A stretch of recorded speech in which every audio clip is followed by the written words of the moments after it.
The rain came sideways that night, hard enough to sting. Sarah Calloway heard the horse before she saw it. A ragged, stumbling gait, hooves slipping in the mud outside her fence. She stood at the window with a lamp in one hand and her breath caught in her throat. A man was slumped over the saddle, not riding it, barely holding it. She should have gone for the sheriff. Every voice of caution in her told her so. Instead, she pulled her shawl over her shoulders, stepped into the storm, and grabbed the horse's bridle before it could bolt. "Easy," she whispered, though she wasn't sure if she meant it for the animal or herself. The man's shirt was soaked through with rain and something darker. Blood, she realized, spreading from just below his ribs.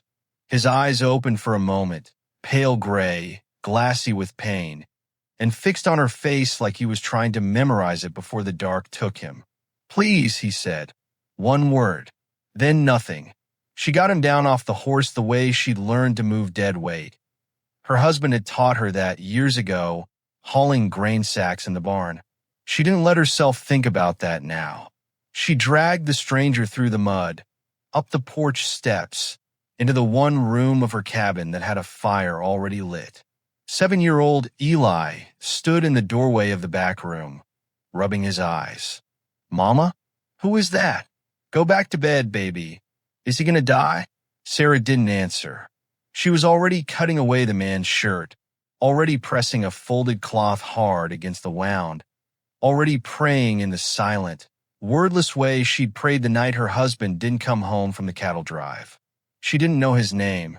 She didn't know that by morning, half of Split Creek would know she'd taken a stranger into her home, and that some of them would never forgive her for it. Split Creek, Wyoming Territory, was the kind of town that remembered everything and forgave almost nothing. It sat in a shallow bowl of land between two ridge lines, a scattering of clapboard buildings along a single muddy street, held together by the same handful of families who had built it 20 years before. Everyone knew everyone. Everyone had an opinion, and everyone remembered that Sarah Calloway's husband, Daniel, had died on land owned by Silas Renner, the richest man in 3 counties, during a cattle drive that should never have happened in that weather. Some said it was an accident. Others said Daniel had been careless. A few, in low voices over card games, said the Renner outfit had pushed the herd too hard, too fast, in a storm that any sane foreman would have waited out, and that somebody ought to answer for it. Nobody ever did. Sarah had spent 2 years since then holding on to 40 acres that weren't worth much except that they were hers, raising a boy who asked about his father more than she could bear some mornings, and trying not to need anyone. She did not need this. A wounded stranger, a fever that burned through the night, a wound that, come morning, still hadn't stopped seeping no matter how many clean cloths she pressed against it. By the gray light of dawn, she knew she needed help she couldn't give alone. Doc Abernathy came before sunrise, black bag in hand, coat still buttoned wrong from being woken too fast. He knelt by the stranger, lifted the cloth, and went quiet in the way doctors go quiet when they're deciding how much truth to say out loud. "Bullet's still in there," he said finally. "Close to the rib. I can try to get it, but he's lost a lot of blood already." "Then try," Sarah said. The doctor glanced at her, really looked at her the way people in this town rarely did anymore. "You don't even know who he is, Sarah. I know he's bleeding on my kitchen table." Abernathy worked for the better part of an hour, Sarah holding the lamp steady with hands that had long since stopped shaking, though her heart hadn't. When the bullet finally came free, dropped with a small metallic sound into a tin cup, the stranger's whole body went slack. Not death, the doctor assured her, just the body giving up the fight for a while. "He'll live," Abernathy said, "if the fever doesn't take him first." He left instructions. Broth, cool cloths, quiet. He did not offer to take the man into town, where there was an actual room for the sick above the mercantile. Sarah noticed that. She noticed, too, the way he paused at the door and looked back at the stranger's face, like he was trying to place it. "You recognize him?" she asked. No, Abernathy said, too quickly. Never seen him before in my life. The stranger's fever broke on the third night. Sarah had barely slept in that time, dozing upright in a hard chair beside the bed she'd given up for him, waking at every shift of his breathing, every restless word he muttered in his sleep. Most of it made no sense. A few times he said a name, Marcus, with something like fury in his voice, even unconscious. Once he said, quite clearly, don't sign it. Don't you dare sign it, and gripped the blanket so hard his knuckles went white. When his eyes finally opened, really opened, clear and aware for the first time, it was well past midnight, and Sarah was mending a torn shirt by lamplight at the small table. Where am I? His voice was rough and used. My home, outside Split Creek. She set down her sewing. You've been shot. You lost a lot of blood. Doctor thinks you'll live if you don't do something foolish like try to sit up too fast. You try to sit up too fast. I told you, she said, and something almost like a smile touched her mouth for the first time in longer than she could remember. He sank back against the pillow, breathing hard, studying her face with an intensity that made her want to look away and didn't. Why did you help me? It was a fair question. She didn't have a fair answer. You were dying on my property, she said instead. Seemed rude not to. Something flickered in his eyes. Surprise, maybe, or the first honest thing anyone had said to him in longer than he could remember either. Wade, he said. My name's Wade. It wasn't a lie, exactly. It was simply not the whole truth. And though Sarah didn't know it yet, that single missing piece of a name would change everything that came after. For her, for her son, and for a town that was about to learn just how little it actually knew about the man they'd all decided, without ever meeting him, not to trust. Word travels faster than sense in a small town. And by the time the Sunday church bell rang, everyone in Split Creek knew that the widow Calloway had a strange man living under her roof. They did not know his name was an alias. They did not know he owned more land, more rail track, and more money than the entire town combined. They only knew what they could see from the road. A shuttered cabin, smoke rising steady from the chimney, and a woman who had, in their eyes, broken every rule of decency a widow was supposed to keep. Otis Grimshaw, foreman of the Renner Ranch, rode past Sarah's fence line twice that week. He didn't stop either time. He didn't need to. Sarah could feel him counting the days until her fences came down, until the bank came calling, until the last thing standing between her 40 acres and the Renner spread finally gave way. She didn't know that the man healing in her spare bed was the only person left alive who could stop that from happening. She only knew that when she brought him broth that evening, he caught her wrist, gently but firm enough to still her, and said the first thing that told her this stranger was not who the town, or even she, believed him to be. There are men looking for me, he said quietly. And when they find me, Mrs. Calloway, they are not going to knock on your door and ask nicely. Outside, far off down the muddy road, a rider's silhouette paused at the crest of the hill, watching the cabin, before turning his horse and disappearing into the dark. The rider on the hill didn't come down that night. Sarah watched from the window until the shape of him dissolved into the dark, until she couldn't tell anymore if she was watching a man or just the shadow of a fence post playing tricks on tired eyes. When she finally turned back to the room, Wade was watching her with an expression she couldn't read, somewhere between guilt and gratitude. You should lock the door, he said. I always lock the door. Lock it twice. She didn't ask him why. Not that night. There was something in the set of his jaw that told her an answer would come when he was ready to give one. And pulling at a man mid-fever wasn't going to make him ready any faster. She banked the fire, checked on Eli, who had fallen asleep with his boots still on, and sat back down in the hard chair beside the bed she'd surrendered to a stranger. Get some rest, she told him. You first. I don't sleep well in this house anymore, she said, and then wished she hadn't. because it was truer than she'd meant to say out loud, and because he was looking at her now like he understood exactly what kind of empty a house could hold. By the end of the week, Wade could stand without the room tilting sideways.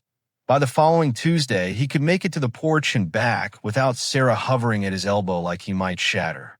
Eli had appointed himself the stranger's official supervisor of recovery, which mostly meant sitting cross-legged on the floor beside the bed asking questions Wade answered with more patience than Sarah expected from a man who, by his own admission, had people hunting him. "Where'd you get that scar? The little one on your hand?" "Cut myself opening a crate. Years ago." "Were you scared?" "When you got shot." Wade considered that one for longer than the others. "Yes," he said finally. "More scared than I've ever been." "My pa wasn't scared of anything," Eli said, with the fierce, uncomplicated pride of a boy who'd built his father into something larger than a man could ever really be. He drove cattle in a storm, and everybody said he was the bravest one there. Sarah, in the doorway with a basket of washing, went very still. Wade glanced at her once, just once, a question in his eyes, before he answered the boy gently. "Sounds like your pa was somebody worth being proud of." "He died," Eli said, matter of fact in the way only children can manage grief. "Mama doesn't like to talk about it." "Then we won't talk about it," Wade said. "Unless you want to. Some days a person wants to talk about the people they lost. Other days it's enough just to remember them quiet."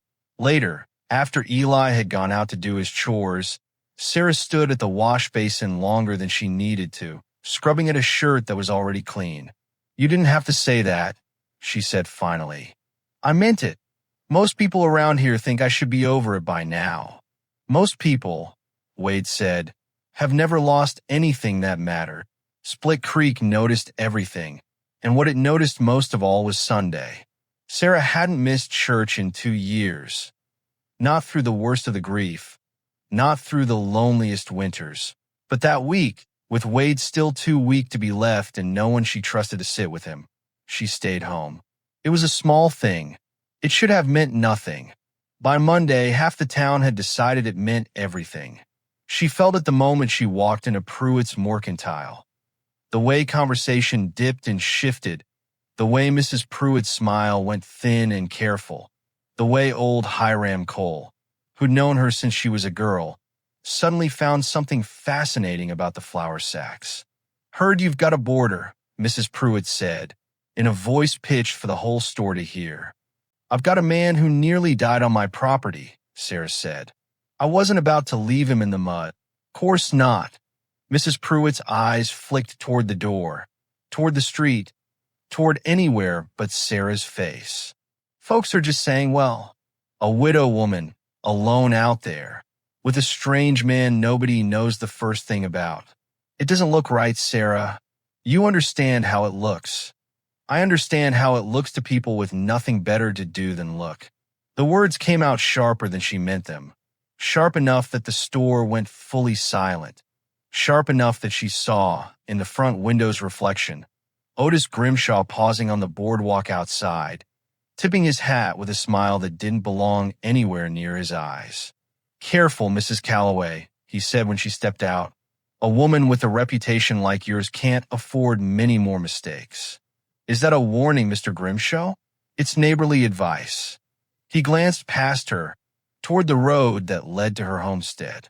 "Mr. Renner's been asking after your place again. Generous offer, last I heard. Might be time to consider it, before circumstances make the decision harder for you." She didn't answer him. She walked straight past, chin high, basket heavy on her arm, and didn't let her hands shake until she was well out of town and no one could see. She didn't tell Wade about the Mercantile. She didn't need to. He could see it on her when she came through the door. The particular exhaustion of a woman who'd spent her strength holding her spine straight in front of people who wanted to see her bend. "They're giving you trouble," he said. "Not a question. It's nothing I can't manage." "Sarah." It was the first time he'd used her given name, and something about the plainness of it, the directness, made her look up. "I know I've become a burden to you. If there's somewhere else I can go, There isn't, she said, too fast and then quieter. You're still healing. And besides, I didn't drag you out of that storm just to hand you over to it again because some people in town can't mind their own business. He studied her for a long moment. You're a stubborn woman, Sarah Calloway. I've had to be.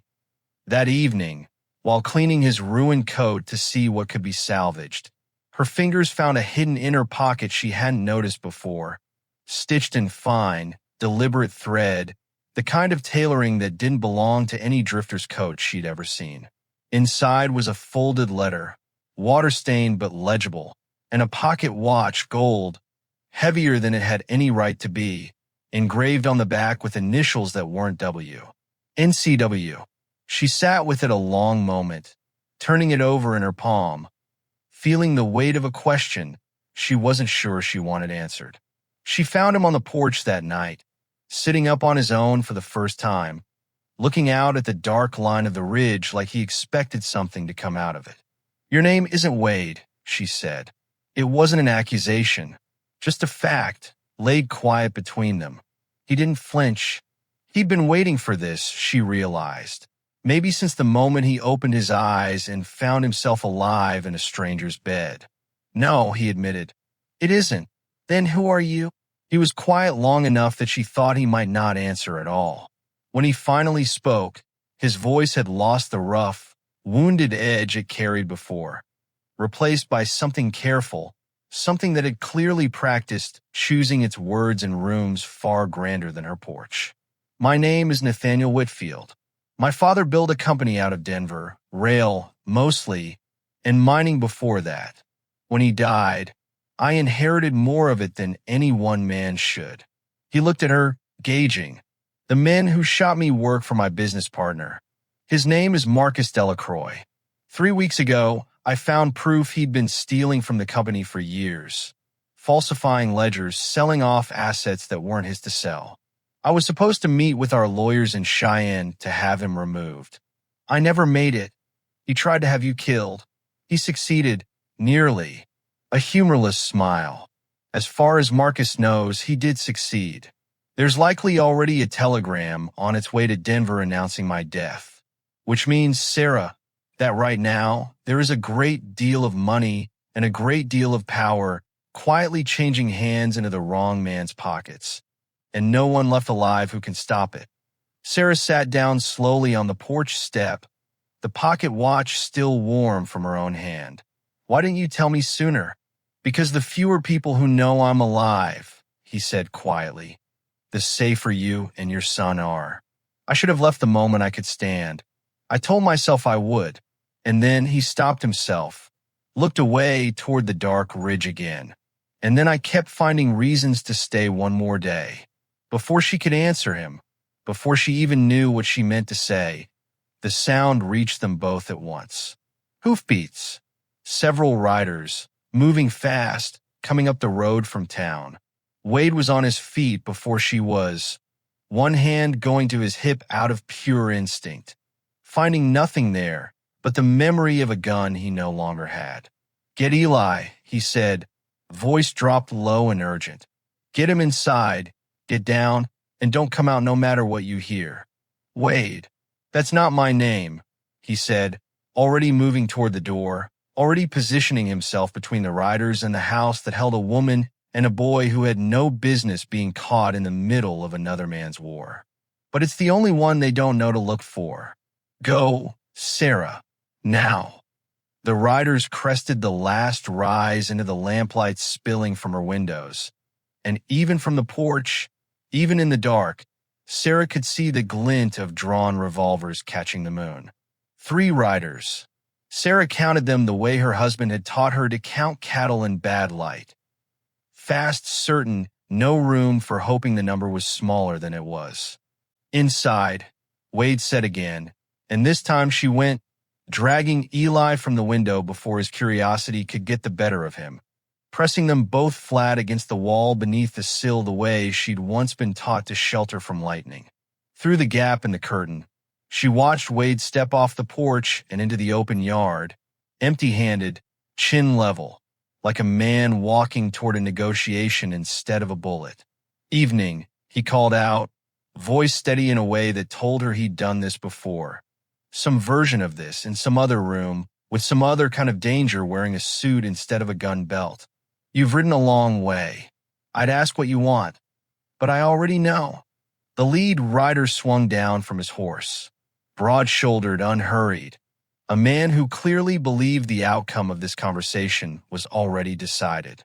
Mr. Whitfield, Marcus said you might have survived. Man's getting soft, sending us all the way out here to be sure. Tell Marcus I appreciate the thoroughness. Wasn't a compliment. The gunman's hand rested easy on his revolver. Telegram already went out. Denver thinks you're dead. Board's meeting Friday to confirm Delacroix as controlling partner. Real shame if you turned up alive and complicated that. It would be, Wade agreed, which is why I made sure it wouldn't just be my word against his. Sarah, watching through the gap in the curtain, saw something shift in the gunman's posture. The first flicker of uncertainty in a man who'd clearly ridden out here expecting an ending, not a complication. Before I left Denver, Wade continued, I had copies made. Every falsified ledger, every forged signature, sent to my attorney, my father's oldest friend on the board, and, as of 3 days ago, thanks to a boy in town willing to ride to the telegraph office for $1, a federal marshal in Cheyenne. If something happens to me tonight, out here on this land, it doesn't save Marcus anything. It just adds murder to the list of things he'll answer for. The silence that followed stretched long enough that Sarah stopped breathing. You're bluffing, the gunman said, but the certainty was gone from his voice. Ride back and find out, Wade said. Or don't. But either way, I'd think carefully about which side of this you want to be standing on when the marshals arrive. Because they will arrive, and men who pull triggers for a wage tend to hang just as easily as the men who pay them. For a long, terrible moment, nobody moved. Sarah's hand found Eli's shoulder and held it, and she realized she was praying again. The same wordless prayer from the night she dragged a dying stranger through the mud. Except this time it wasn't for a life she didn't yet know. It was for a life that had become, somehow, without her ever quite deciding to let it, something she couldn't imagine losing. Then the lead rider spat into the dirt, swung back up into his saddle, and looked at Wade with something that might have been respect, buried deep under years of not allowing himself to feel it. Marcus is going to hear about this. Good, Wade said. I'm looking forward to the conversation myself.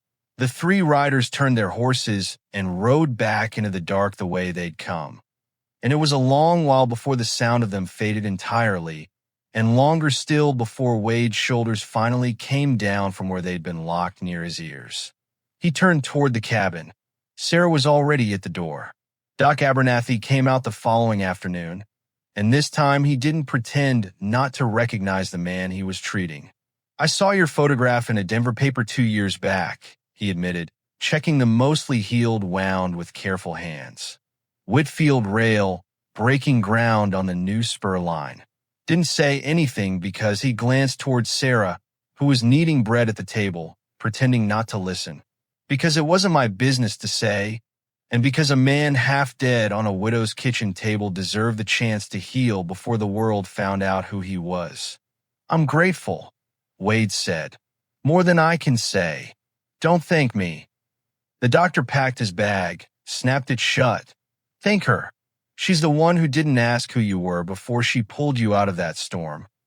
He left without charging for the visit, which was as close to an apology as Doc Abernathy ever came for anything. Word traveled to Denver faster than it traveled through Split Creek, which was, in the end, a mercy, because it meant that by the time the town learned who had been living under Sarah Calloway's roof, they learned it from a telegram addressed to the sheriff, confirming that Nathaniel Cole Whitfield III was very much alive, and that his former business partner had been arrested in Cheyenne on charges of fraud and conspiracy to commit murder. The town's memory, so quick to condemn, proved just as quick to rewrite itself. Mrs. Pruitt, who had spoken so carefully about how it looks, now found reasons to mention, to anyone who'd listened, How she'd always said there was something fine about that Calloway woman, always thought she had good judgment.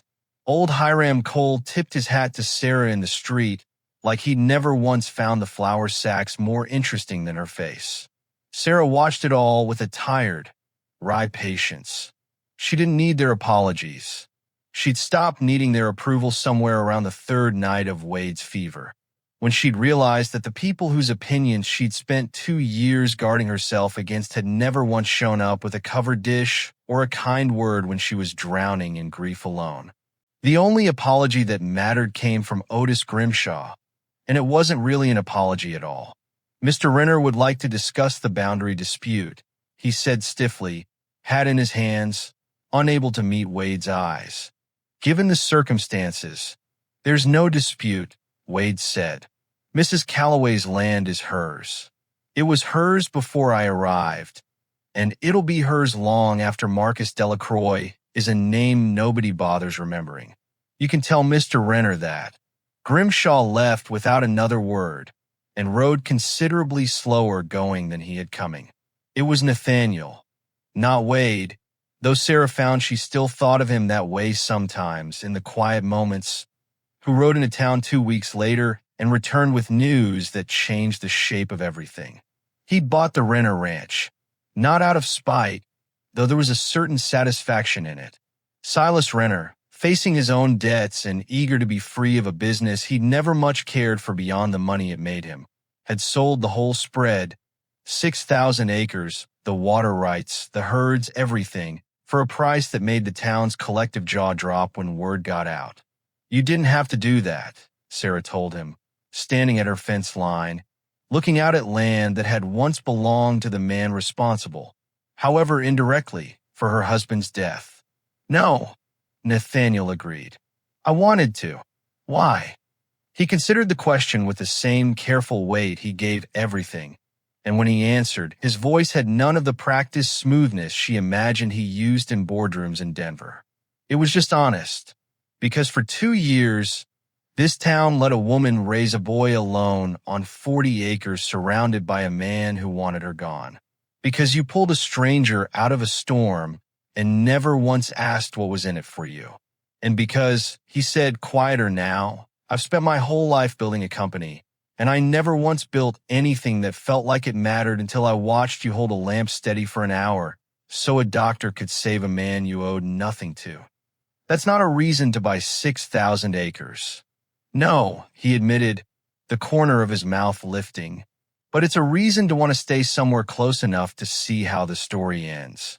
Eli found them there at the fence line that evening, the sun going gold and low over land that no longer belonged to anyone who wished the Calloways ill. Are you leaving? The boy asked Nathaniel point blank, the way only children ask the questions adults spend too long working up the courage for. Not unless your mother tells me to. Eli looked between them.